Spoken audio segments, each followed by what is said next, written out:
Abu Jandal. Abu Jandal. Baik.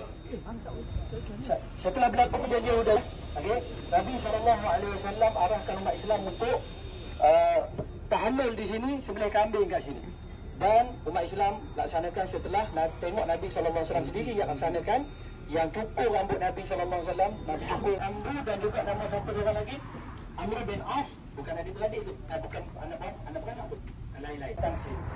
Tambah lagi Abu Jandal merupakan siapa dia? Anak kepada Suhaib bin Amr. Jadi bila Abu Jandal datang, Nabi SAW diminta oleh orang Quraisy kata, ini kejadian. Maka Nabi SAW kata dia silapkan. Walaupun Abu Jandal tengok kepada Nabi dengan mata berair, baru sahabat lain pun tak berhati. Itu kalau kita dah daripada dia ditahan di penjara kepada perjanjian Hudaybiyah. Ada kisah Abu Jandal larikan diri ke Madinah pula, dan Abu Basir pun lari juga. Jadi banyak Abu yang lari kepada Nabi SAW, nanti kita akan ceritakan di Madinah.